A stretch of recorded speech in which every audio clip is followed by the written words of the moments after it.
Bonjour, c'est Cryptolis, bienvenue dans la quotidienne, notre rendez-vous de 8h du lundi au vendredi pour analyser les news crypto, le marché et bien évidemment le Bitcoin. J'espère que vous allez bien en ce mardi 1er novembre 2022. Alors, j'ai eu un petit problème de recording, donc je suis obligé de refaire, donc elle va pas être à 8h malheureusement, je vais faire au mieux pour pouvoir vous la transmettre rapidement. Et on entame tout de suite avec les nouvelles, avec UOB qui abandonne son stablecoin HUSD et celui-ci a des pegs directement. On se retrouve à un HUSD à 30% de sa valeur initiale, donc c'est-à-dire à 0,30 centimes. Il y a une rumeur d'ailleurs d'un remplacement du HUSD par la plateforme UOB, par notamment l'USDD de TRX et de Sun, du coup. À voir comment ça va se dérouler, étant donné qu'il y a eu des ventes de parts, enfin voilà, il y a toute une rumeur qui est en train de se construire, à déterminer ce qui va se passer sur le long terme. Ensuite, nous avons aujourd'hui le commencement des réunions FOMC de la Fed pour relever les taux. Ces réunions se font normalement sur 2 jours, entre le 1er et le 2 novembre pour celle-ci, et on en saura plus demain 19h avec l'annonce effective, donc pour une fois ce ne sera pas à 20h, ce sera à 19h en tout cas par rapport au site de la Fed, et la dernière réunion de l'année, je le rappelle que ce sera le 13 et 14 décembre, pareil, retour sur cette réunion, le 14 décembre, à 20h, sur lequel on risque d'avoir aussi pas mal de volatilité. Donc demain, 19h, grosse volatilité certainement, même à l'ouverture US, je pense. Et ensuite, le 14 décembre, pareil, ouverture US, grosse volatilité. Surtout aujourd'hui et demain, surtout demain. Voilà. Demain, grosse volatilité pour plusieurs raisons. C'est que, on commence à avoir des communications de JP Morgan qui commencent à m'énerver. Où on commence à aborder le fait d'un potentiel passage de 50%, donc d'une augmentation de 0,5, uniquement de 50 points par la Fed sur ce relevé de taux. Et exactement, ce qui est dit, c'est le SP500 pourrait monter de 10% si la Fed passe à 50 points. Au lieu de 75 annoncés. Bon, à chaque fois, JP Morgan, il faut prendre beaucoup de recul sur ce qui est effectué, sur ce qui est donné. Là, il y a une forme de volonté de mettre en place une genre de FOMO, donc il faut vraiment prendre du recul. Ça me confirme vraiment que je pense que demain sera vraiment une journée de très grosse volatilité. Et de toute façon, ça se voit, hein, clôture mensuelle d'hier, calme plat, enfin vraiment très faible, alors que normalement on est censé avoir un peu de mouvement. Là, on avait vraiment rien du tout. Pareil, je pense, aujourd'hui, demain, il va falloir s'accrocher parce que ça risque de souffler très fort. Et justement, c'est un petit peu l'idée, il va falloir préparer aujourd'hui ses positions pour demain, voire même d'essayer de ne rien faire, globalement. C'est très important aussi d'essayer de ne rien faire. C'est un petit peu le concept aussi, c'est savoir contre-aider, ou savoir quand agir sur le cours, c'est aussi même plus important que l'action en elle-même. Donc ça c'est vraiment important, surtout que nous arrivons bientôt sur une clôture annuelle, donc je rappelle, les moments forts sont quand même le semestriel et l'annuel. Là on se dirige vers l'annuel, donc forcément, étant donné qu'il reste que 2 mois pour la clôture annuelle, on va essayer d'aller chercher des mouvements de volatilité pour créer du volume, donc là il va falloir faire très attention. On va terminer avec les informations, on va attaquer avec la partie technique. Avant tout, je vous rappelle que le Discord est à disposition en commentaire épinglé et en description. Le Discord qui est très important pour la communauté et que j'ai créé exprès pour le partage des informations sur la crypto-monnaie, la blockchain, le trading et l'investissement, donc n'hésitez pas à nous rejoindre. Et pour ceux qui veulent aller plus loin, pour ceux aussi qui veulent soutenir le Discord et la chaîne, nous avons mis en place un premium avec plein d'avantages, du contenu, plus de 100 vidéos, 300 pages de guides et de formation structuré autour d'un parcours pédagogique, le tout qui augmente toutes les semaines, qu'on produit du contenu toutes les semaines. Il y a des stratégies de trading, il y a même des stratégies d'investissement, il y a des lives hebdomadaires, des briefs quotidiens sur le marché pour vous donner toutes les informations, plein d'autres choses. Globalement, tout pour aller plus loin, tout pour nous soutenir. Donc n'hésitez pas à rejoindre le Discord, et je vous mets une petite explication du premium pour ceux qui s'intéressent en haut à droite. Et même sans tout ça, si tu as envie juste de me soutenir et d'aider la chaîne, fais un petit pouce, partage, fais un petit commentaire de référencement, ça nous aide énormément et je te remercie grandement. On attaque la partie technique. Partie technique qui commence par notre récapitulatif habituel avec une, deux, 3 terminé en janvier 2021 cette fois-ci, retracement 4, fin de la 5 du coup en avril 2021, avril 2021 qui a donné le glas de nos 5 vagues d'impulsion pour entamer les 3 vagues de retracement A, B, C. C'est effectué, actuellement c'est là où nous sommes.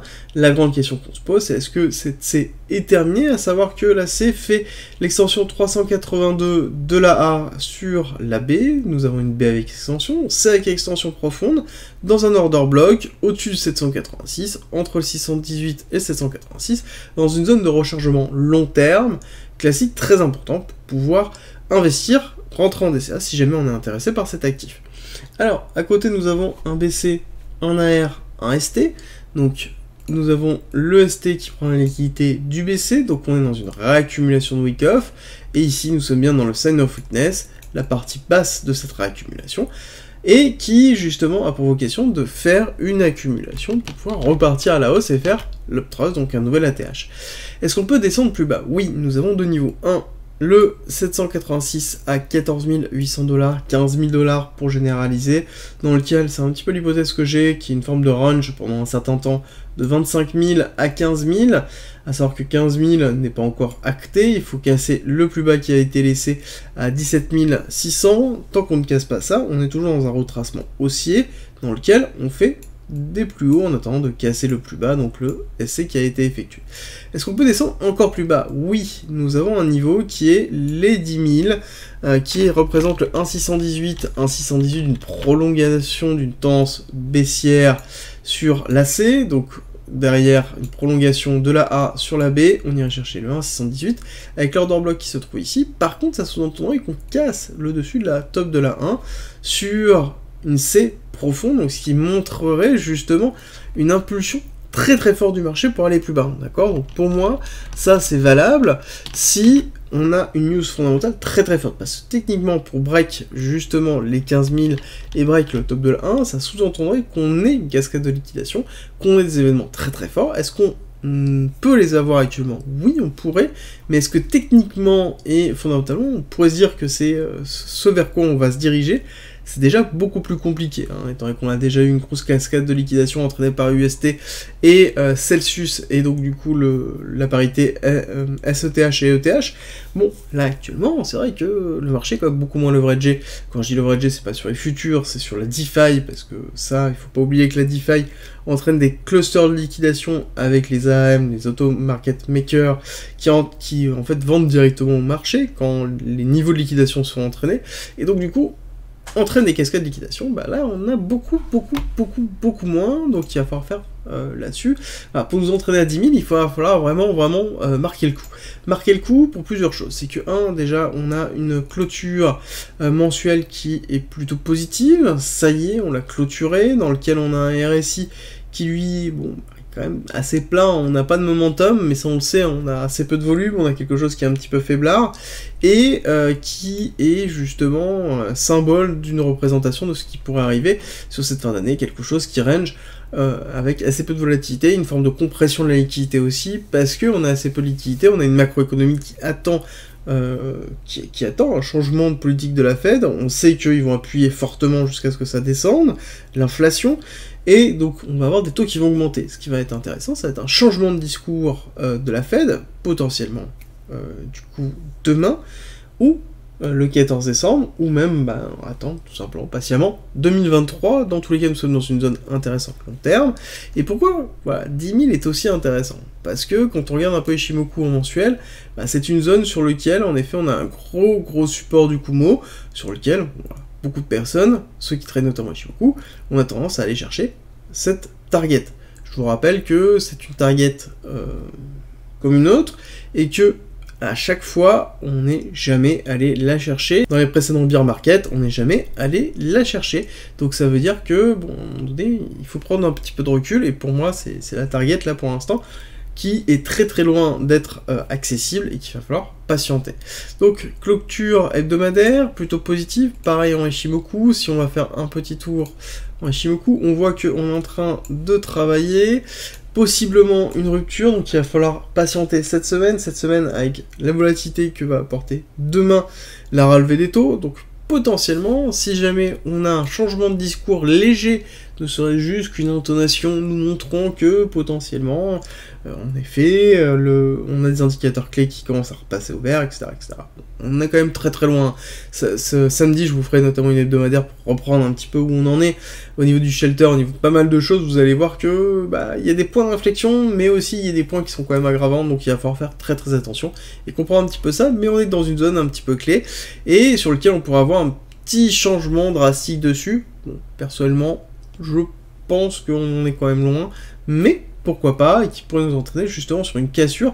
Cette cassure qui entraînerait justement un bon signe d'achat sur lequel on pourrait aller retester les 25 500, et donc derrière reprendre la pattern dans lequel on pourra avoir notre retracement baissier, enfin du coup notre retracement de l'impulsion baissière, donc c'est un retracement haussier, hein, forcément, étant donné que nous n'avons pas cassé le plus bas ici, donc ce qui est certain, c'est qu'on aurait tendance sur le court terme à aller chercher un plus haut, donc à aller casser les 25 000, donc potentiellement retest ici, pour ensuite recasser baissier. Donc là c'est un petit peu ce qui est en train de nous confirmer Ichimoku, donc dans lequel on est potentiellement dans une zone importante sur laquelle soit on break, on va chercher le niveau suivant, soit on se fait rejeter, et là par contre à ce moment-là ça voudrait dire que potentiellement on va casser un plus bas, et on va tester les 15 000, d'accord? Donc ça c'est un petit peu l'idée de la pattern que l'on a, et qui serait d'ailleurs de toute façon dans tous les cas dans cette idée de range 15-25 pour cette fin d'année. Alors, on va aller regarder rapidement, notamment en 1 heure, vous allez voir que c'est quand même assez faible. On a une diminution du volume, on a une diminution de la volatilité sur hier. Quand on regarde un petit peu ce qui s'est passé ce week-end, où on avait beaucoup plus de volume, après c'est normal, on avait aussi la clôture des options qui jouait un petit peu, bon, on était quand même un petit peu faiblard, mais qui est quand même un petit peu mieux que ce qu'on a pu connaître les différents week-ends. Donc on a quand même des choses sur lesquelles quand on compare un petit peu à ce qui s'est passé, on avait une forme de volume qui arrivait. Volume qu'on a perdu cette semaine, de toute façon, enfin ce début de semaine, en tout cas ce lundi, malgré le fait qu'on était en clôture mensuelle. Je pensais qu'on allait avoir quand même un petit peu plus de volume. On a eu vite fait un petit peu d'action, mais c'était quand même vraiment très très faible. Ce qu'il va falloir patienter, de toute façon, dans tous les cas, je pense qu'on va avoir quelque chose qui va osciller de cette façon-là. Le temps que on ait le début de la session de demain US, dans lequel on risque d'avoir des mouvements forts haussiers ou baissiers avant d'avoir la structuration du FOMC, et donc derrière le discours Powell, et donc derrière une véritable tangente, ou en tout cas une véritable inclinaison du marché vers soit le bull, soit le bear, et sur lequel on pourra avoir une réaction qui est assez forte. Derrière le momentum aussi, on voit qu'on est en chute libre, ce qui est plutôt positif. Ça voudrait dire qu'on aurait ici la place potentielle pour réaccélérer assez fort en termes de target haussière. On n'oublie pas qu'on a les 22 000 sur lequel on aurait un niveau très très fort avec un complément de l'imbalance qui se trouve ici. Et ensuite, on aurait au niveau baissier une cassure ici d'un plus bas, d'accord? Première target serait ici la récupération des liquidités qui se trouvent là, donc on irait chercher 18 600, et ensuite pour moi c'est vraiment la cassure du bloc ici, donc les 18 000 pour ensuite enfoncer, et aller enfoncer les 17 600, voilà. Ça c'est un petit peu l'optique, les deux targets qu'on peut se fixer pour demain notamment. Je vous le répéterai demain, on analysera un petit peu plus en amont dessus demain, mais c'est un petit peu les targets qu'on pourra avoir demain sur une réaction haussière ou baissière liée aux annonces. De toute façon, demain, ça va être majoritairement lié aux annonces. Alors, on attaque un petit peu l'order flow. L'order flow, on voit que c'est justement une distribution qui a été faite. Pour moi, la distribution, elle est faite pour plusieurs raisons. Ici, on a cassé, ça y est, l'open interest sur le niveau très très important. Ici où on était dans les 140, on est passé bien en dessous. On est passé bien en dessous tout en gardant ici quelque chose d'important, c'est qu'on est repassé, enfin on est toujours dans quelque chose qui est majoritairement longue, donc ça veut dire qu'il n'y a pas eu de compensation baissière, il n'y a pas eu de compensation de short, étant donné qu'on a bien l'open interest qui baisse. Ici, alors là, bon, sur la totalité des comptes, on voit que c'est voilà, c'est l'incertitude totale, dans lequel on a une oscillation. Quand c'est comme ça, malheureusement, c'est illisible, donc il faut prendre en considération qu'on a une incertitude générale du marché sur la totalité des comptes futurs Binance. Par contre, je note que on a une réaction un petit peu haussière. Là, on va regarder, vous voyez, on est break, on est passé en dessous du niveau le plus bas qui avait été fait ici, mais on est repassé quasiment au-dessus assez rapidement. Donc là-dessus, il va falloir surveiller les top traders. Est-ce qu'on a une réaccélération des top traders avec une construction de l'open interest qui pourrait se faire? Bon, bah là, ce sera un signal d'une réaccumulation, et donc du coup d'un départ haussier qui pourrait être d'ailleurs assez fort, en prévision du FOMC, donc du coup il faut vraiment faire attention là-dessus. Le fait qu'on est dans une zone de neutralité ici, dans la totalité des comptes, fait que je risque d'apporter un petit peu moins d'attention à l'open interest, excusez-moi, à l'order flow, parce que on n'a pas d'éléments marquants, alors qu'on a une tendance qui est plutôt marquée à la contraction sur la totalité des comptes, même si on a une réaction haussière. La neutralité fait que forcément on va avoir prendre un petit peu de recul par rapport aux informations que nous donne l'order flow, et je pense clairement que c'est relatif principalement à l'annonce, à l'effet d'annonce. Tout le monde attend cet effet d'annonce, donc forcément on a une forme d'indécision générale du marché. Alors sur le Nasdaq, en effet on a une clôture mensuelle qui a été plutôt positive, début du mois positif, ce qui est plutôt vraiment intéressant de voir ça, malgré le fait que on n'a toujours pas cassé ici le break-off structure sur Nasdaq, ce qui est très très gênant d'ordre général, parce que j'aurais bien aimé qu'on ait une impulsion comme le SP500, ou en tout cas quelque chose en court terme, de se dire que potentiellement on allait retester potentiellement le niveau suivant, donc aller retester les 18 500, 13 000. Bon là on en a quand même très très loin, donc là, il faut vraiment le prendre avec un petit grain de sel sur ce qui est en train de se passer, surtout que quand on regarde un petit peu ce que l'on a là, bon, bah, on a une divergence qui est plutôt baissière ici. Donc, bon, elle est pas marquée, elle est vraiment pas marquée, elle est très légère. Et là, je suis en train de voir qu'on a un début de journée qui est en train de se voir accélérer à la hausse. Bon, on sait bien que le Nasdaq aime pas avoir un début de journée qui est conforme à sa clôture, donc ça voudrait dire qu'on a une journée baissière sur le Nasdaq, potentiellement aussi sur le BTC, même si on a une corrélation qui diminue entre les deux. Ça pourrait être aussi l'idée générale d'avoir une petite continuité baissière pour aller recasser ce niveau-là baissier, mais ne pas casser ce niveau-là. Je verrais très bien quelque chose qui oscille aujourd'hui entre 20 235 et 20 000 globalement, qu'on recasse ce niveau là sans forcément casser la barre des 20 000. À côté, le SP500, on est sur quelque chose de positif, on a eu vraiment un très beau mois qui s'est clôturé, avec derrière vous allez voir des délices. On a bien eu le break-off structure qui a été validé, on a eu un retest effectif, réaccélération avec une grosse journée de vendredi très fort, très puissante, dans lequel on est allé chercher notamment ici une zone d'ordre très importante, et on se retrouve sur un petit retracement, restructure haussière qui pourrait être conforme à ce qu'on est en train de voir là. Donc on pourrait avoir ici une compression du cours qui pourrait se faire, et demain potentiellement soit une cassure baissière très forte avec notamment l'annonce, soit une cassure haussière très forte, et on va retester direct le break-off structure ici, donc là, le haut de la bougie à 4160, 4150 pour potentiellement la break derrière, donc ce qui est plutôt positif. Par contre, à contrario, ici on a un momentum qui est en train de se construire. On a un momentum qui est vraiment en train de se construire, qui est plus agressif que ce que l'on est en train de voir sur le Nasdaq, et qui est beaucoup plus agressif que les cryptoactifs actuellement.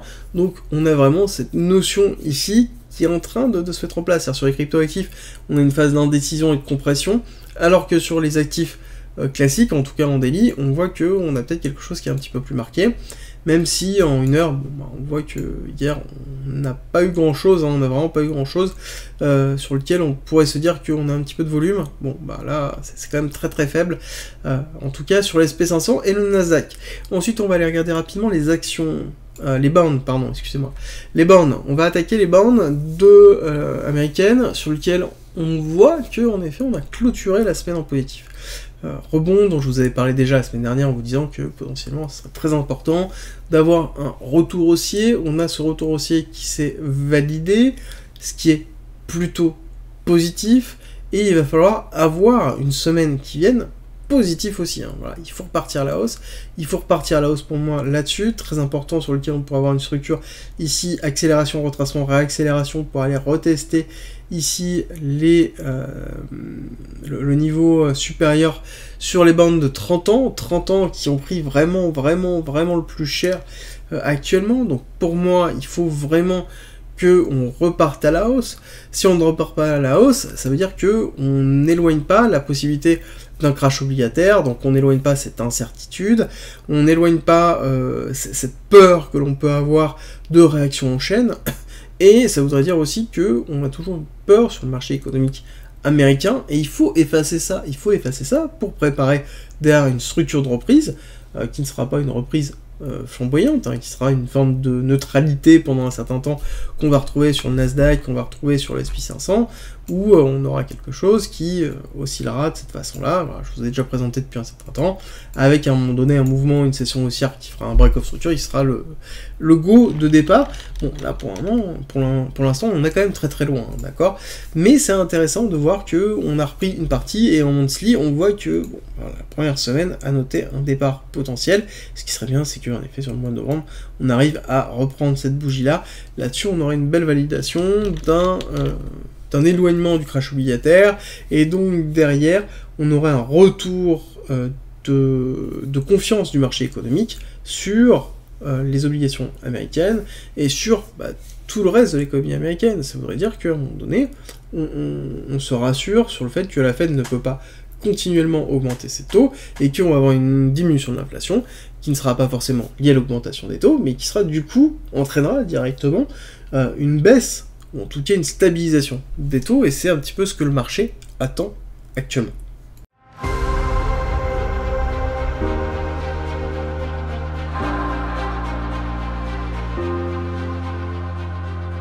Si tu aimes mon contenu, n'hésite pas, partage, like, ça m'aide énormément, et rejoins-nous sur Discord.